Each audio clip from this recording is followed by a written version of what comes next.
Digital 410 Media proudly presents the What's the Scuttlebutt podcast with your hosts, Don Abernathy, Jeff Copsetta, and Dennis Blocker. Welcome, everybody, to another episode of the What's the Scuttlebutt podcast, your favorite World War II podcast. And as I promised you yesterday for the redeployment episode of Adam Makos' first time on the show, I said, don't worry, we'll all be back together soon. We'll all be here for you. I mean, and what a great episode that was to have Adam Makos on our... Jeff, I know you're the same way. Have you ever sat back on a quiet day or maybe talking to a friend and realized the effing people we've had on this show? Dan Carlson, it's Adam funny Makos. You say that. I got a call this morning from some old friends that volunteered at the park when I was a park ranger. Haven't heard from them in about 5 years. They've got some artwork, historical artwork they want to give me. That's the exact conversation. Because I had to get them all caught up. I haven't seen them since I left, when I basically took an early retirement from Parks and Wildlife. And it was like, yeah, we knew you were at, the Nimitz, and then now we just heard you're a teacher, and like all the stuff we see online, like what is it you do? And I kind of gave them a elevator speech of how it has dominoed and how, how What's the Scuttlebutt has like snowballed so much in the opportunities it's given us. It's been, what a ride, man.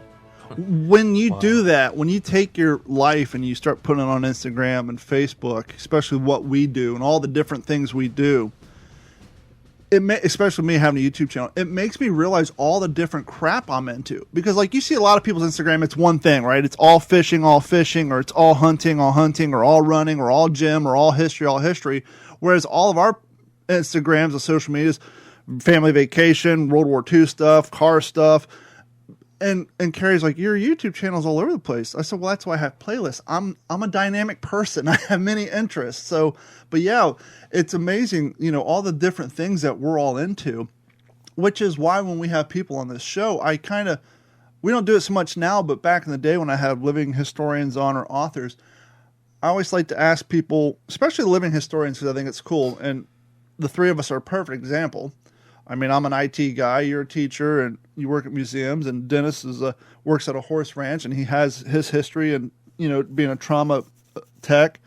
But I always think it's interesting when we, especially living historians, bring them on here to find out what they do for a living, and just to show people we all come from different walks of life. We just share this one passion. That's the history of World War II.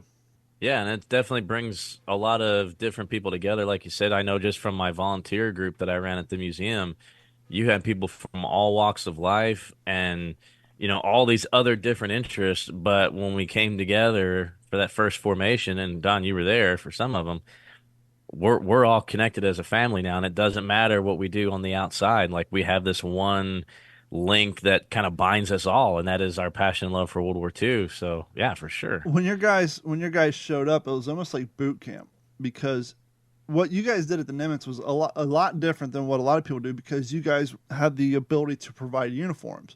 And so when I say your guys like boot camp, they all just showed up in a white T-shirt and gym trunks and then stood in line and waited for the quartermaster to issue their uniforms.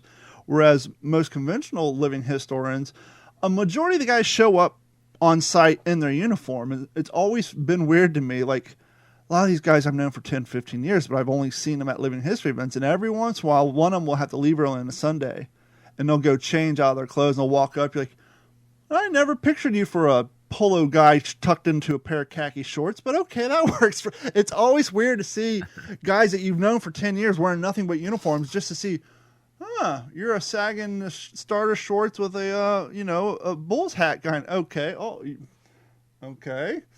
It's interesting to see how people dress when they're, because you get a glimpse at who they are outside of the living history world. And I always think it's always a fun little game to see who's that walking up wearing. Oh, okay, that's a good, that works for you. It's funny to see, but yeah. Speaking of opportunities that this podcast has created or just made us aware of, or people we've had access to, you and obviously Scott Gibson was on 2 weeks ago promoting this event you guys are going to go to. And I'll let the cat out of the bag. That living history event that went on in Texas there, the Marine Corps one, the Peleliu, I was supposed to go to that. I've been in on the ground floor of the planning stages on the Facebook pages. 6 of the guys who planned that, they all were at the Peleliu event in Alabama and the Tarawa event. I could not financially afford to make that trip to Texas this year. Maybe next year I can make it, but yeah, I was supposed to go to that event. I've been putting, making sure my shit was in gear. It's just I couldn't make it. I'm seeing those photos now. I'm like, God, I wish I could have made that trip, but not with a V8 Tundra. And you've driven to Florida. I don't just live like in Florida. I live damn near at the end of the country. So it's not like I'm in Orlando, just got to make a quick 6-hour drive out of no, you made that drive down here. How far was that from you to where you filmed down here for Walking Point? Man, that's a great question. I mean, I can tell you this much. When a couple years ago now, when we lost one of the guys I served with, we drove straight through to Jacksonville. Okay. And that was 19 hours. Jacksonville's about 7 hours from me. Maybe 6. Yeah. So I can't exactly when we came out to film Walking Point outside of Fort Myers there, I'm trying to remember where we stayed. We did not drive straight through with my wife and kids. No way. We stayed somewhere, and I couldn't tell you. I want to say we stayed somewhere in Alabama, maybe. Yeah, probably outside of Fort Morgan area. Actually, no, Jacksonville's about 6 hours because when I went to that Fort Morgan event, driving from Cape Coral to there, it's about a 9-hour drive, not counting stopping for gas and food. And so that's just from here to the end of the Panhandle. So to make that extra drive from the Panhandle to Texas, I mean, it's got to be easily a 17, 18-hour drive, if not longer. Yeah. Yeah, but I was supposed to go to that event. I wish I could have. And it didn't even occur to me that was, even remotely related to what you guys were going out there to do. So explain to the audience what you guys went to and who you got to meet, and the photo ops, and whether or not you were able to accomplish your mission of booking a guest. Well, so like you said, we had Scott Gibson on a few weeks ago, and he had kind of mentioned in a phone conversation with me that he was coming to Texas, and I said, "Oh, where are you coming?" He goes, he said, "I think we're going to be near Fredericksburg at the museum." And I was like, "Oh, dude, let me know. Like, keep me up to date." And even up to the day that Dennis and I were at the event, I was still like unsure what the event was, because talking to Scott, it was like, oh, there's some reenactors, and he said they're recreating Peleliu, and of course somehow like somebody asked him to come down there, and he said, yeah, sure. He's like, I'm not going to put on a uniform and play Army. I'm not going to be at Haldane, but I'll go. And I don't exactly know the correlation between that. The living history, like the tactical or the immersive. It was a tactical event, but program. Yeah. And the awareness, and I guess maybe even a little fundraising to get Scott and one of the World War II vets that was there with us last weekend as well. He was a Navy vet, and I think he served or was stationed in and around Guam. They're traveling back to Peleliu in September for the 80th. So there's a lot of moving parts there that I didn't quite put all the pieces together. I didn't know of any relation of outside of the tactical, just from the Facebook group I've been a part of. I just knew it was going to be a tactical event. I wasn't aware that they had associated themselves with a fundraising group, which is awesome.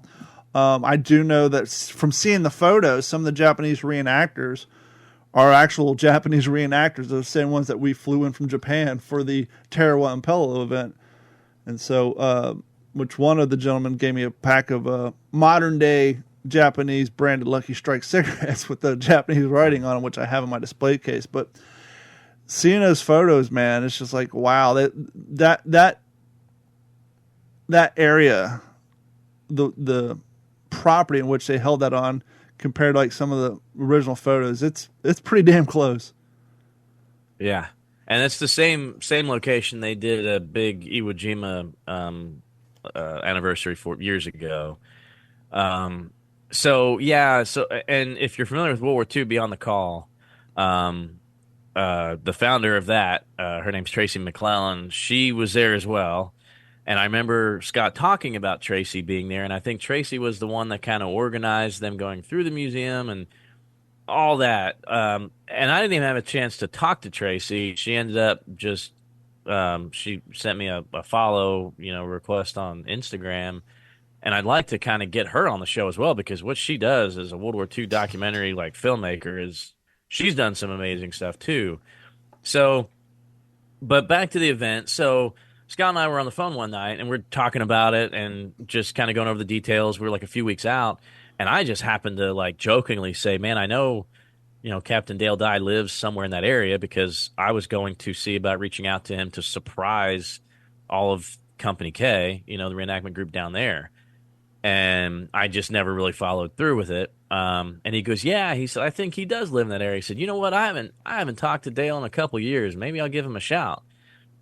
And then it seemed like within days, then I see this advertisement for National Museum Pacific War that Scott and Dale Dye are going to be like a meet and greet and everything, and I was like, "What?"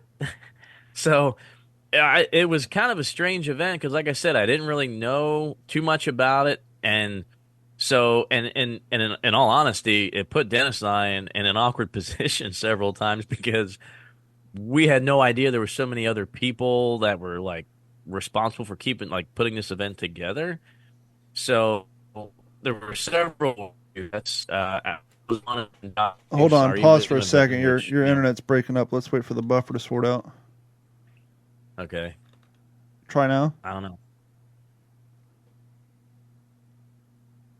Go ahead. It put you and Dennis in a hard spot because Oh yeah, it put Dennis in a hard spot because there was a lot of other people that were associated with the event, and we didn't exactly know how it was going to look. So we just knew Scott said, "Hey, we're going to go through the museum from this time to this time. Be really disappointed if you couldn't meet us." So I'm like, "Okay, that was our plan. Let's meet him so we can go through the museum." And we did. It was nice. We had about a 2-hour tour. I got to see the museum director, which I haven't seen him in a few years. Worked for him, and some of the volunteers, of course, we saw later on that were in Company K with me. But we got separated from Scott because he's on the panel with Dale as a meet and greet, and these other two veterans. The two World War II veterans have their handlers. mm-hmm. So, like there was a time where, well, they were going to lunch. Lunch was provided for them, and then the rest of us were just like, well, I guess we're on our own. And I mean, so at first it was like we were kind of awkward. So we walk out of the last exhibit of the museum, and there is the one and only Eli Double Tap from Black Rifle and Unsubscribed Podcast just standing there. I'm like, "Hey," and he's like, "Hey," and I was like, "Remember me? I was the flamethrower guy." And he's like, "What?" Should have him on the show. So yeah, it was like nuts. So we're talking about when we did Brothers in Arms together, and he's like, "Oh man, I got to introduce you to some of the other guys." So we do that, and then they invite us to go to lunch with them. Nice. So Dennis and I and Dennis's girlfriend, we're just at this table with all of these other people, and like Jack Mandeville. If you've ever seen Range 15, Jack Mandeville was there. Like I couldn't believe what was going on. Like it just seemed like all of a sudden we went from, "Oh, okay, bummer, we're not going to actually get to really have a good conversation with Scott like at all," to, "Okay, I guess we're going to hang out with Unsubscribed Podcast today." And Was Brandon that led there too? to. Go ahead. Was Brandon there too? The whole crew? No, I invited Brandon, but he didn't make it. No, I was talking about I Brandon invited. Herrera from Unsubscribed Podcast. Oh yes, he was there. Oh yeah. I thought you were talking about somebody else, another Brandon. Yeah, like the whole crew from Unsubscribed was there, That's awesome. and like the whole crew. And so after lunch, we go to the meet and greet, and we look at, we're listening to Dale and Scott and the other two World War II veterans, and they showed some clips of Scott as Captain Haldane, which was pretty cool. And some people asked some pretty decent questions. And then I offered the guys from Unsubscribe, they're like, "Hey, we really wanted to go to the museum." And I was like, "Well, I'll take y'all through, I'm if you pretty got about familiar an with hour, hour and a half, let's do it." And Dennis will tell you, I gave them an hour and a half of content Yeah, for because sure. the camera was rolling the whole time, And we talked a lot about, Eli's like, oh, dude, we've got to have you on the show. We've got to have you on the show. Oh, man. And they're right there. I mean, they're 2 hours from where I live. So that's going to happen. I told him, I said, well, then obviously we want to have you on What's the Scuttlebutt. All the cross pollination he kept, Please. talking about. And man, let me tell you, when he told me, so Unsubscribe has 32,000 subscribers, I was watching monthly today. subscribers. And some of their content, and he kept like warning me. He's like, dude, there's some dark humor. Like, Yeah, hey, your mic's that's breaking awesome. up. Your mic's Don't do that. What's the Scuttlebutt? Your mic's breaking up. Hold on, pause. Let the buffer break out. Dang it. That's all right. While we're waiting on that, yeah, I just watched their recently released episode where it had the son, the victim of the gentleman who shot the sexual abuser at the Louisiana airport in 1984 for molesting his kid. His kid's now like 53, and so they had him on the show, and they're talking about, that whole kidnapping, how his karate teacher kidnapped him and took him to California and all that came out of that. And that's why his dad shot him at the airport. And what had happened to him was so heinous that his dad literally killed his groomer on national TV in 1984 and got 300 hours of community service. That was it. Wow. Because the guy was such an evil person. Like the judge, there's no reason to send you to jail. Just 300 hours of community service. But yeah, that was on this week's episode. And that's like, I've watched a lot of their episodes. That's the one few they actually put a disclaimer at the beginning of the episode. Like, yeah, if you're triggered by this topic, you may want to find another episode to watch. But yeah, they do got some dark humor, but I'm fans of all of their channels. So it's awesome that not only did you guys get to eat lunch with them, that you got to give them a tour. I mean, who better to give a tour? I mean, you gave the tour to me when you were there. Did you see Aaron while you were out there? Is he still working in the mechanic shop? I guess we didn't go down to the combat zone. Okay. We were just in the main gallery. Sure. I never even did go down to the battlefield, and Yeah. that's old history. Yep. I hear all the changes. It's like, I don't even know if I want to go. But yeah, I mean, they're gonna share some stuff with me. I mean, we did take a good group photo together with me with all the guys, and Dennis. I believe you were in that shot, right? You got in the group shot. Yeah. Okay, yeah. He'll be the man with the whatever they strongest put chin out of the crew. together. Yeah, seriously, let's if they we'll talk about that off the air, but that's super cool. I'm excited for you guys that you got to make that happen. How was you got to meet Dale, right? We did. So that was kind of after the fact. Right at the end of the meet and greet is when I gave Unsubscribe their tour, and then we linked back up with them at a restaurant, which was super busy. And there was quite a few other people that were at the meet and greet. Some of the museum staff and everybody. Everybody's kind of crowded in the restaurant, and Dennis and I were just like, okay, we're gonna be sitting here for a while. And so I said my goodbyes to Scott's. I was like, hey man, I'm gonna go. I got some other stuff. I mean, they just had people climbing on them, and of course Dale Dye, like you couldn't get a word in edgewise with him. So when I went to say goodbye to Scott, he got up, hugged me. He's like, dude, we'll link up later for sure. He said, hey, did you get a picture with Dale? And I said, no. And he goes, hey, let's get a picture together. So luckily Dennis was there, took a good picture of the three of us, and handed him the business card. And I, told him very briefly about the podcast. I said, but it's a World War II based podcast, sir. We would be remiss if we did not, invite you to be a guest. And he goes, well, I got the invite. Now let's work out the details. I said, okay. We're good at details. So hold on. Hold, stop. Hold on a minute. Let's not pass over that damn near superb Dale Dye impression. I'm trying to think of one of the lines that he's that was pretty good. Yeah, I'm trying to think of a line that he said in Band of Brothers that we could have you repeat. Maybe we'll work on that for the future. Or how about Saving Private Ryan? We go traipsing off looking for some. What does he say? On some wild goose chase. On some wild goose chase. See. Yeah. We go frankly, sir, we go traipsing off in some wild goose chase looking for some. He's going to have another KIA or something like that. Right. That was a damn good Dale Dye impression. Anyway, yeah, so I sidled up beside him a couple times in the museum there. Yeah. While he'd be off by himself, and I'd just kind of like do an old Fred Flintstone, the little toes like diggy diggy diggy diggy diggy. He has one of those distinct I'd voices. sidle up next to him, and he was looking at Tarawa, and I sidled up next to him, and I says, "Yes, sir. I interviewed about 10 guys from this battle, and a couple of the guys mentioned 6-foot Japanese guys coming out into the water after them. You ever hear about that?" And he was talking to me about that, and so I definitely got some time alone with Dale Dye there. It was pretty cool. I think he really enjoys just being treated just like another guy and just having conversations, which is what we did. But he has one of those distinctive voices. When he's in the room.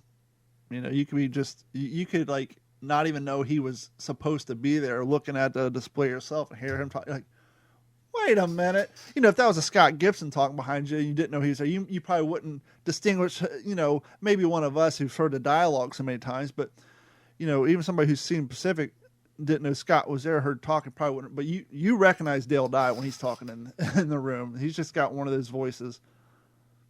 Yeah, Yeah, for sure. yeah. But I will say this about the program. There was maybe if there was a disappointment, I will say this. I don't think the staff really fully grasped like the importance of those two actors.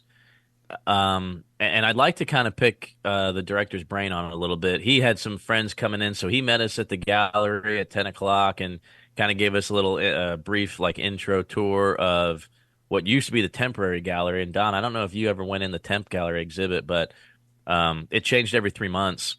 But now they're rebuilding all of that, and they're doing like this big. It's not going to be a temp exhibit anymore. It's a part of the museum tour, but it's submarine based, and about a real submarine and a little bit of World War II museum New Orleans-y type stuff, a little more interactive. But when Dale walked up, he was kind of one of the last ones there, and nobody really was like, "There's Dale Dye."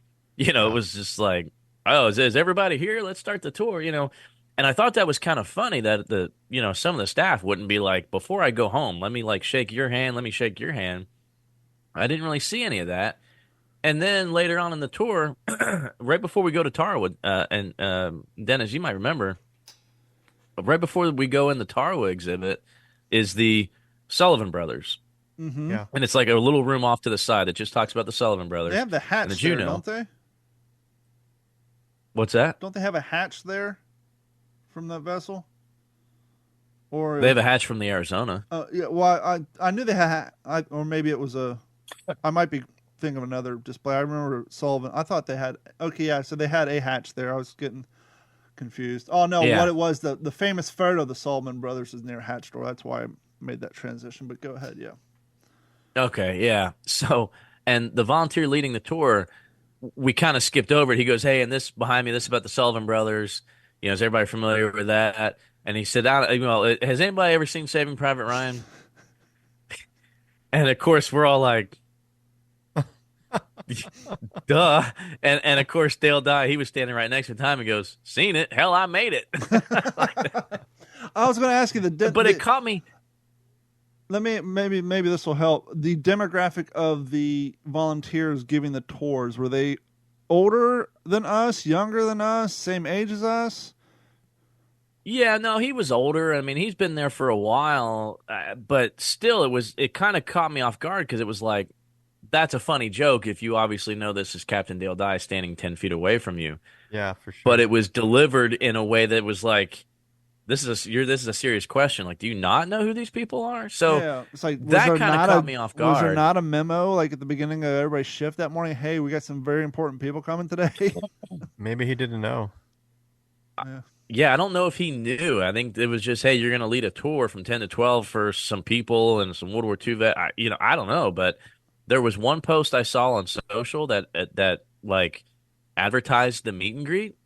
Had a picture of Dale Dye, picture of Scott Gibson, a whole bunch of stuff about the Pacific. That's a shame. But I even had to ask the director. I was like, "Hey, where is the meet and greet? Because that's not even on the advertisement." But Anyhow, I'm not Yeah. downing the museum in any way. Because it was just surprising to me when you have a caliber, or somebody of that caliber coming to your place. that should have been a huge shindig the way I see it.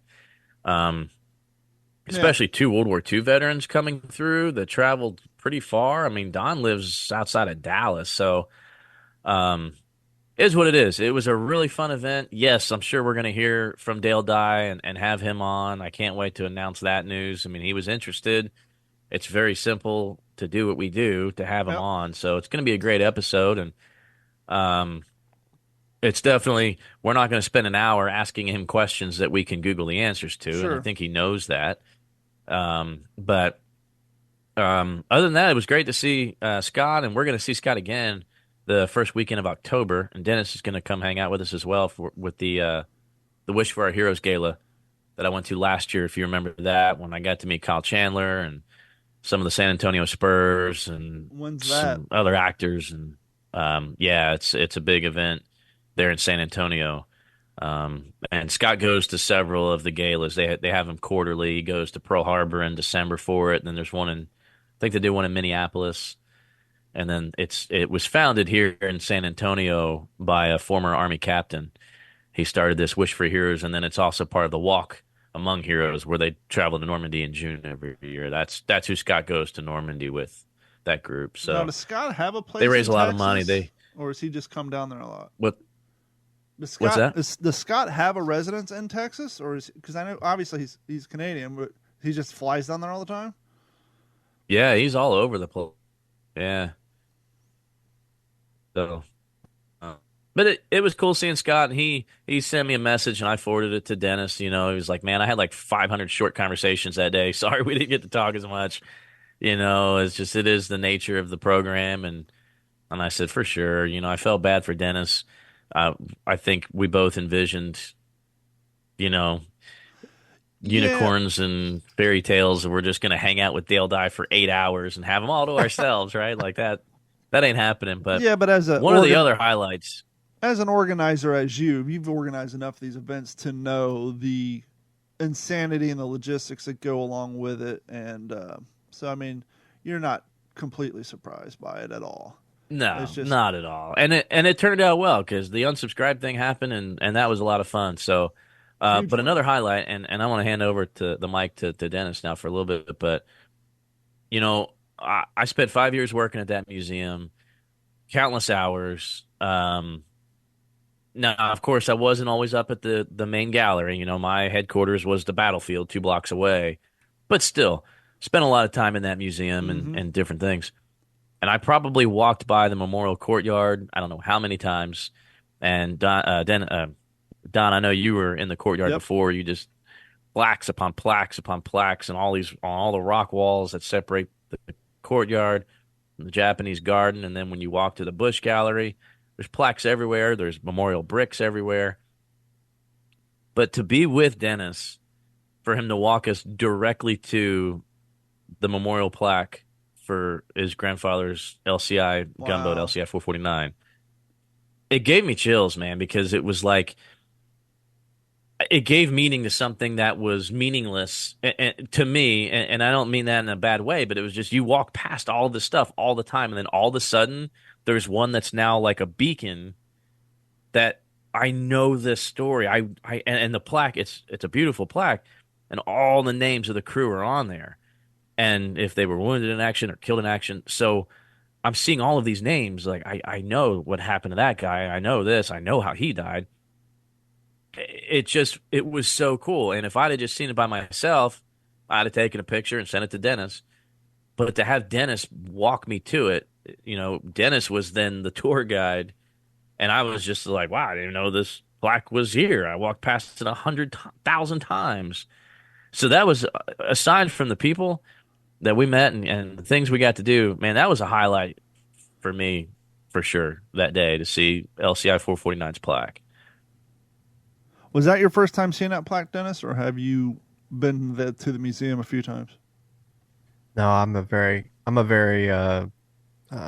a lot of time at that museum. Um, got my start there years ago, back in '04, '05, when Admiral Grosjean was running it. And then he handed it off to General Hagee. But I raised the money for that plaque, and got it when I used it to contact all the families from the 449 when I was doing the book. I got with all them. We all pooled our money together. I think the plaque cost $2,500, and it's 20 by 20.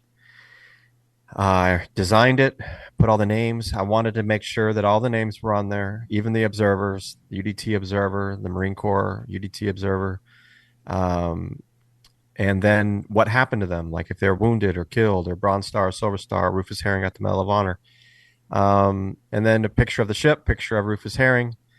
Then I was able to, tell Jeff about the setting, that there was a giant tent there that day, and there was over 100 people, and they had come from all over the country.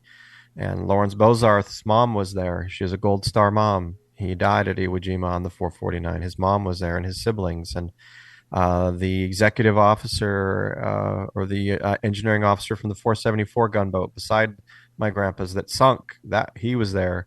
The 471 gunnery officer on the bow gun deck, he was there, and I got to talk to him about all these different people that he'd heard about, and tell him about all the news crews that were there that day. It was a cold February day. It was 2005. It was, to the day, it was the day of there at Iwo Jima, and it was pretty awesome to be able to walk Jeff up there, and then, and then behind us, there's a plaque for Raphael Johnson over on the wall too. And it's something else that Jeff had passed by many times as well. And, Raphael Johnson has his own little personal plaque. He's the only African-American sailor on the gunboat. And we were able to, I got with the crew and the families, and they all raised the money again. And the Johnson family, got a hold of them. We got his brother and some grandsons, and they all came, and we had a dedication ceremony. So, yeah, that was pretty special. We're going to have Christoph on again next month, because he's been sending me the inside baseball photos, and you guys weren't here for that episode. I did a one-on-one because he's over in Belgium, and with the time restrictions, we did like on an afternoon on a Saturday, but he raised the funds, helped design along with a team 2 different monuments, one in Belgium, and then a plaque in Germany honoring a B-17 crew that was shot down. And he was telling me about, imagine that, Germany's not super big on, remembering these sort of things. And so the kind of loopholes and red tape involved in getting a plaque mounted in Germany is completely different. But I want to try to have you on because, obviously Jeff too, but the reason I want to have you on is I told Christoph, living historians, and me and Jeff have said this, and Henry has said it when we've been on the podcast, living historians say we do this because we're trying to preserve history.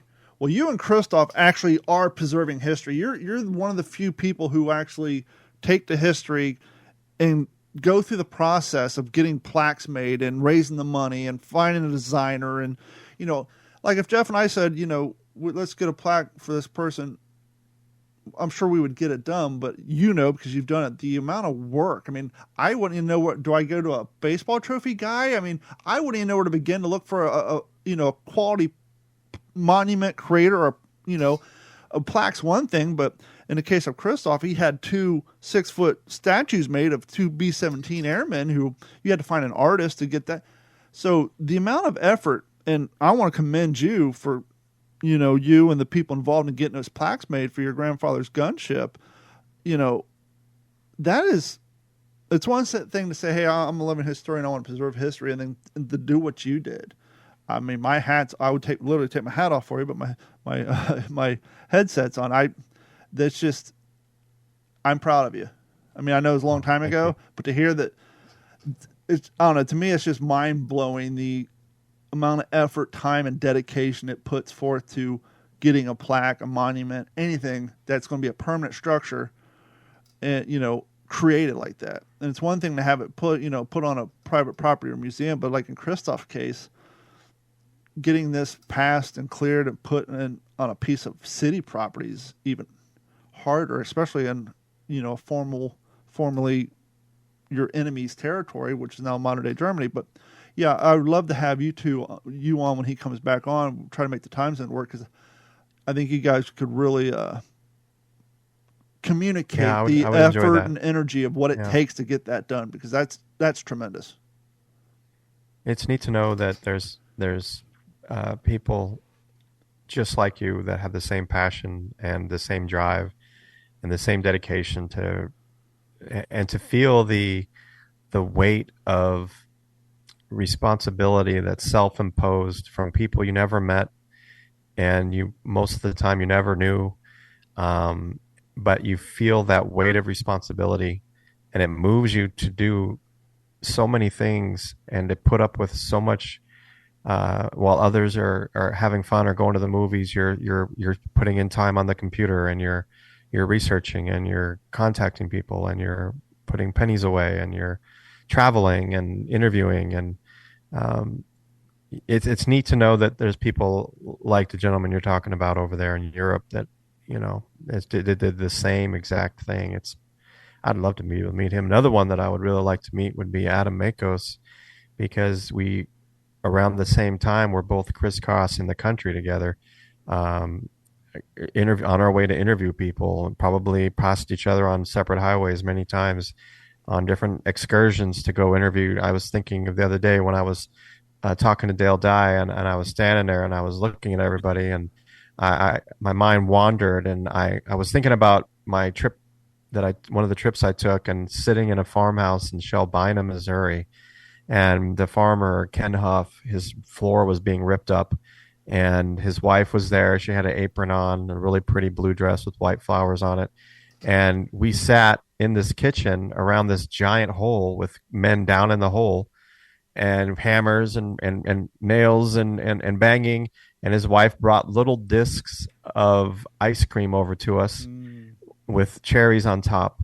And I'm getting goosebumps even thinking about it. Like, how lucky could I get to have that experience, to sit with the bosun's mate first class Kenneth Huff from LCIG 473 at Iwo Jima, Bronze Star recipient. And here I am for valor. Here I am sitting in his farmhouse in Shelbina, Missouri, and his wife is dishing out ice cream in these really cute little ceramic bowls for us. And you just pinch yourself, you know? Well, hopefully we can make that happen with Adam Makos. I talked to him like 2 weeks ago. He's out of town. He actually lives here where I live now, and he's supposed to be sending an autographed book when he gets back in town for us to give away on Patreon. And he said he's going to come on to promote his project once it's at promotion stage. So we will have him on the show in the near future. So you'll have the opportunity to talk to him and check that. One of my favorite was I was in Cairo, Illinois, where General Grant had his headquarters during the Civil War when he was in the Western Campaign, and he was trying to get back to Mississippi for the Union. And, you know, I'm in Cairo, and I was there to try and find Clarence Kepner, who was the cook on the ship and had both legs amputated at Iwo Jima. And I was there just on a whim. I was driving, and I was like, well, I'm just going to stop and just see if I can. And I pull in, go to the library. It's closed. I had done some research, and so I found this address for a Kepner, went there, knocked on the door. Nobody answered. Left a message, pinned to the door, you know, Dennis Blocker, please give me a call. But I had to go. I had to leave. I had to go to keep on pushing to Belleville, Illinois for an interview I had to do that night in my hotel room in Belleville with a crew member from the USS Terror, Minesweeper, who went aboard the 449 and helped clean up all the body parts and whatnot. So I'm bummed. I was hoping I could find a Kepner. I'm pulling out of Cairo. And as I'm pulling out, I look over to the right and I see the volunteer fire station. And there's a bunch of old guys there, and they're kind of standing in a little huddle, and they're talking and laughing. And a little voice was like, turn around. So I turn around, I park, I walked up. Fellas, my name's Dennis from San Antonio, Texas, trying to find a guy that was with my grandpa at Iwo Jima. His name was Clarence Kepner. One of the guys goes, that's my uncle. Wow. And from there, he put me in touch with Clarence's daughters. He had moved to California, and they in turn sent me photographs and letters from the war that he had sent, and a little bit of memoir that he wrote. So it's just amazing. Those kind of stories are just, I would love to have a conversation with Adam about where we could just commiserate about those cool little coincidences that happen along the way. You know, it's just pretty cool. Yeah, when he was on, he was explaining how him and his brother kind of got started in all this. And they were kind of, back in the day, making little historical pamphlets and brochures that they would give out at air shows and World War II events. That's like, it reminds me a lot of in the 90s in Columbus, we had at Dodge Skate Park, the guy who ran Dodge Skate Park, who the park was actually co-designed by Tony Hawk's father, guy named Donnie ran the place, and he had a little black and white magazine he put out called Smelly Curbs. He like literally made it in his apartment, went down to Kinko's back when Kinko's was a thing, and printed up little black and white. It was just basically computer paper stapled together, and he had little articles and all that. And so when Adam was talking about how they got started, in my mind, I'm visualizing those old 1990s, 80s, 90s underground little black and white magazines that people used to put out. That's such good stuff. That was the way it was before the internet blew up. Kinko's saved me so many times when I was on the road because families would just hand me a stack of photographs. Oh, I can and then I could take them to Kinko's and just make them into photographs myself. And Xerox. I put so much time in Kinko's across the country. Yeah, that place saved me so many times. Now, were you making hard copies, or was this at the time where you could go have them digitized? Yeah, I was making hard copies. And I would also make color Xerox copies, but I always try to make actual photographs on their photo machines as well. Yeah, that way I could have the better quality. Of course, as the tech advanced, I mean, now you can just have your phone and you just got these great PDF scanners and whatnot. You can do it all on your phone now. But you can go on Amazon and they have 35 millimeter negative USB adapters where you can they're like photo scanners, like your print scanner, but you just slide your 35 millimeter negative in there and launch the app and take screenshots, and it'll flip it over. It'll turn it into a digital photo. You can actually do that for the negatives. Yeah, it's one of my old clients had one because he had all these. Not only did he have negatives, he actually had the old school slides, and he was digitizing he was 72, so he had all these slides from the 50s and 60s from when he was growing up. And so he every year he was digitizing negatives and slides, and it's just a little black box, hooks up with the USB. It's a little light in there, and you can literally slide the negatives in there, 35 millimeter, one at a time, or I think you can even do a contact paper too. Oh man, I need to get one of those because I've got a lot of negatives. Yeah, we can track that down. Yeah, that's awesome. But yeah, I'm glad you guys had a look at that beautiful coffee mug. That's a beaut. That's a beautiful coffee mug. I gotta try one of the new ones out. Speaking of coffee, know what? It was nice to see Liberty Phillips too. Liberty was there. Yeah, that was nice. I didn't know she was gonna be there. I hadn't seen her in a long time, and she was like, Dennis, and she's like, last time I saw you, you had a giant beard. Going incognito. I was like, yeah, it's me. If you guys want to get yourself one of these sweet ass coffee mugs that Jeff and I have, or a t-shirt like I have, or Jeff has, head over to WTSPWorldWar2.com. Click on the merch link, get yourself a nice hat, kind of like the one I have. I know Jeff just ordered him a hat or two. Get yourself a shirt, and all that good stuff goes a long way to promote what we do here. And while you're there, if you haven't done so yet, click on the Patreon link, sign up and subscribe. It's $1 a month. It goes a long way to support what we also do here as well. And like I said, we're working on some giveaways. I know we're going to have an autographed Adam Makos book.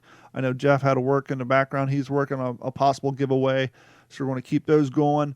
We are working on adding more video exclusive content to Patreon. Just be patient with us because, as I was saying before we went into the show, it takes a long time to update these videos with some quality audio, and I'm actually working on one now, which will be up here soon. It's the first appearance of Henry Sledge when he was on the show, showing us his dad's gun and the K-bar and all the stories behind that, and much, much more. So please head over to our website and do that. And we haven't heard from you guys in a while. Emails, it's partly our problem. We don't mention enough. Email us at mailcall@WTSPWorldWar2.com. Questions, comments, suggestions.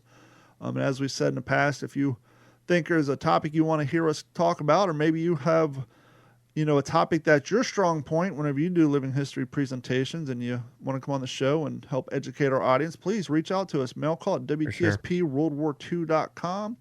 We are a community here, and it's a wide, vast topic that not everybody can know everything about every little thing. We all have our little strong points, and there's only 3 of us here.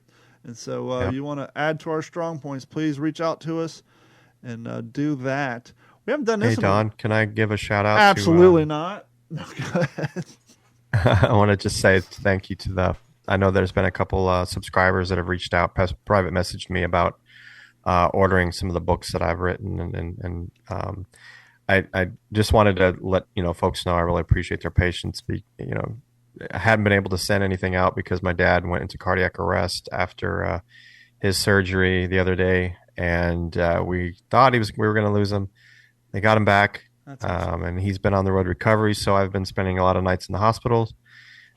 He's now walking. Of course, he's talking. He's got a sense of humor, and he's making great strides. But there was a lot of, in the hospital, and so books didn't get sent. But haven't forgot. It's going to happen. I appreciate everybody's patience with that. It's been pretty rough. A lot of nights in the hospital, no showers for days, and just touch and go, trying to encourage Dad.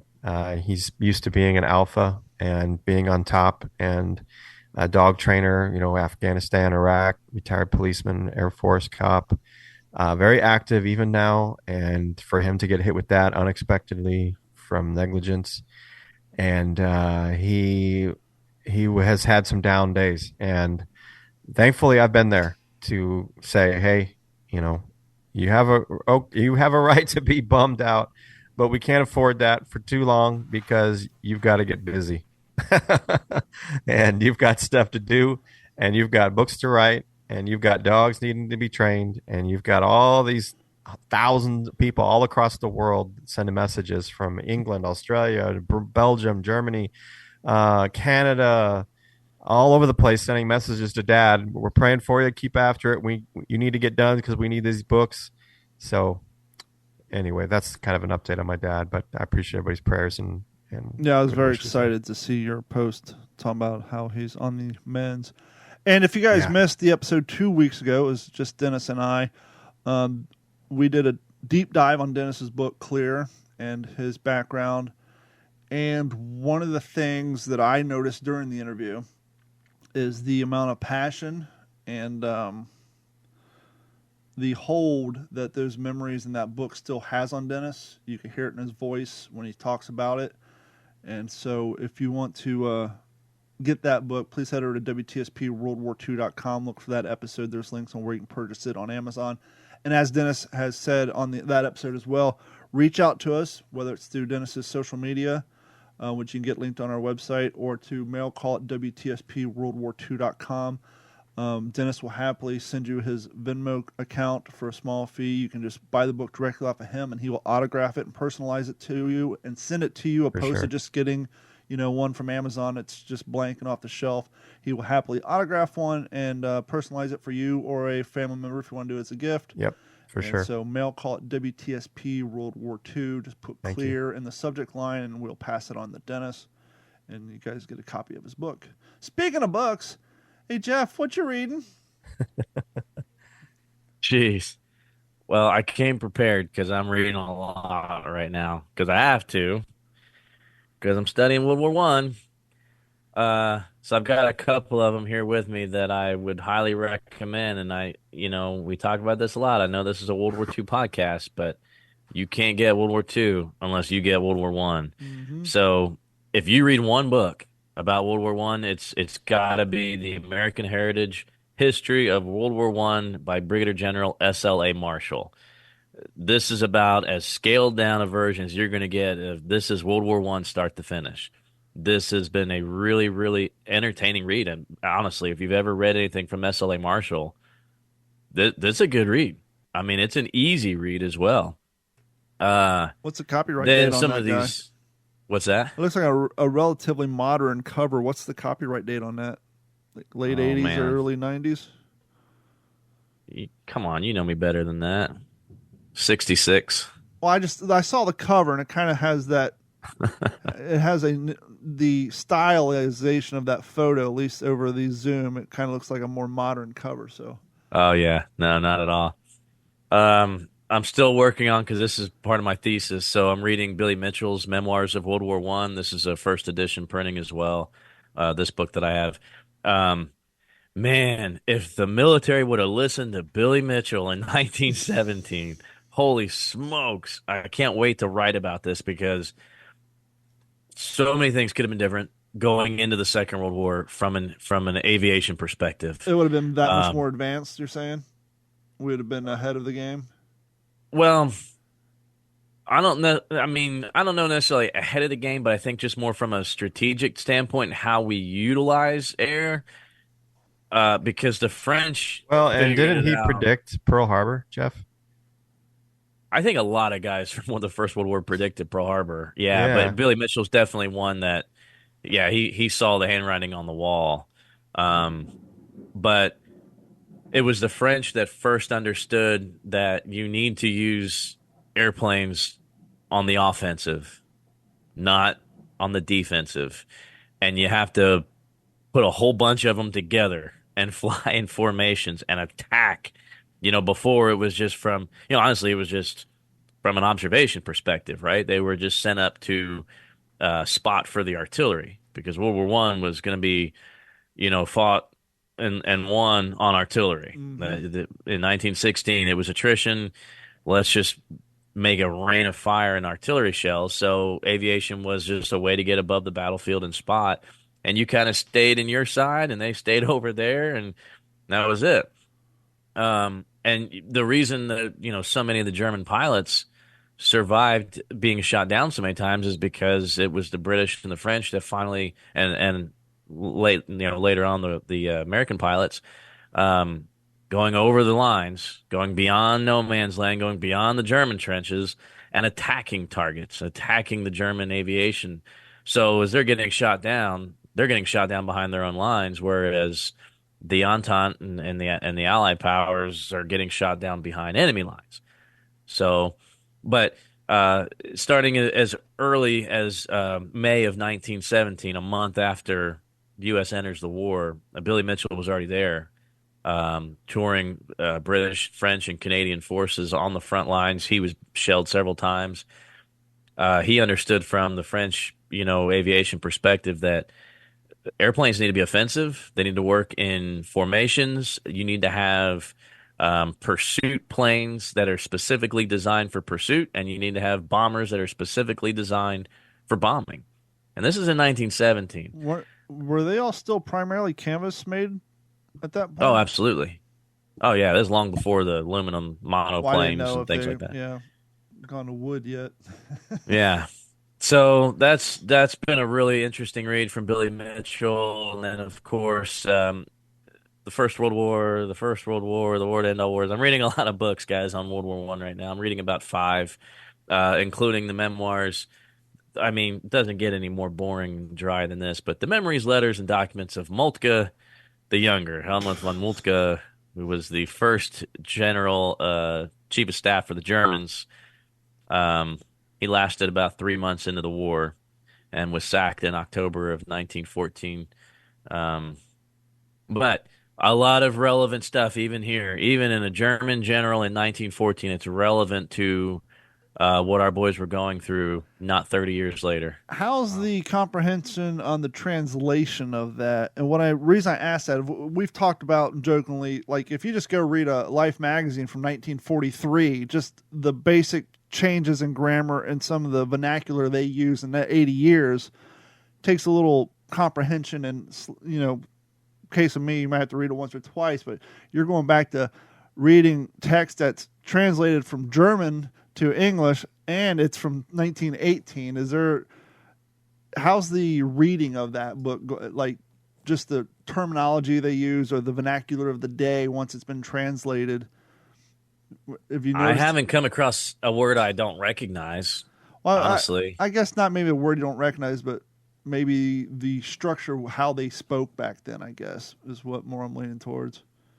Yeah, Um, is an easy read or a hard read? uh, well, all of these have been, like I said, they've been really easy reading. Billy Mitchell, there was a couple, um, I guess, slang type terms. just military slang that you know what he's talking about. Maybe it's not a familiar term today, but I mean, uh, the one that was translated from German, Moltke's basically Moltke's memoirs. I mean, if it gives you any idea, I can read a few things here, and this is from the Kaiser after Moltke passed away in 1916. So. This is from Kaiser Wilhelm II to Mrs. von Moltke. He says, I have just received the shocking news of the sudden death of your husband. I'm at a loss for words to give full expression to my feelings on this occasion. Deeply moved, I remember his illness at the beginning of this war, the brilliant preparation of which was the content of his restless activity as Chief of the General Staff of the Army. The fatherland will not forget his high merits, and I will keep him in grateful memory as long as I live. What this upright, clever man with the golden character and the warm, loyal heart was for me and the Army. In sincere sorrow, I express my heartfelt sympathy to you and your children. I know that I have lost a true friend in him. Kaiser Wilhelm II. So, Pretty good. that's 100 and however many years old and translated from German to English. It's an easy read, Yeah, it's nice. but good question. Well, the reason I ask is because I've been super wicked busy around here. I'm just now getting on the back end of my Marauders book. Believe it or not, I just finally sat down to read again. But there's some sentences in there, or even some word placement. I'm like, was this a typo? Were they meant to use a different word here that would read easier? But it was just the way the author, structured his language. Then it's just like there's a couple times like that word just doesn't make sense there. It seems like there should be a different word, but I can't imagine, the editor missed it. I mean, it's just the way he wrote, I guess. Hey, Dennis, what you reading, fella? I'm reading a book called Scars and Stripes by Lieutenant Commander Eugene B. Red McDaniels. He was shot down over Vietnam and spent 7 years in a POW camp, Hanoi Hilton. Talks about his being tortured and talks about them developing the code. First-hand account, I got to actually see him when I was in college. He spoke at our college to the student body. Tremendous book, easy read, but difficult subject matter. And just to, those guys, it's just, they're holding out information that is it like really, like it's not really going to affect the war, but they just have this thing where they're not going to tell them, and they're just being tortured. And, really obviously something. none of us have been in that position, but we've read books where people were in similar situations like that. Sometimes it seems like when you're in that situation, you're holding on to a piece of information, like you said, maybe not that detrimental to the outcome of the war, but it's almost like they're holding on to it as if to say, F you. You're not going to break me. For sure. That's exactly what he said, actually, Don. You can torture He me said as much as you want. I'm not every going to day tell was you. a small victory. Yeah, I'm not going to tell you what size shoe I wear. Just something. Yeah. You can take a lot of things from me, but you're not taking that. Yep, for sure.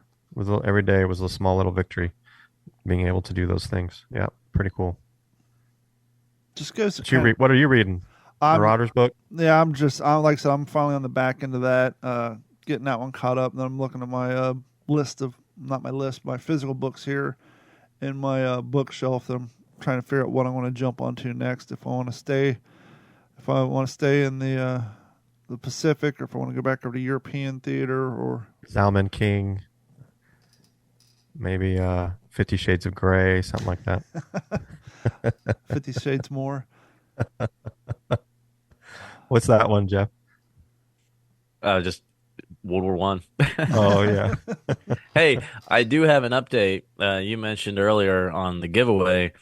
I do have an update. So if you don't already follow, let me make sure I get this correct here. It's military aerospace art.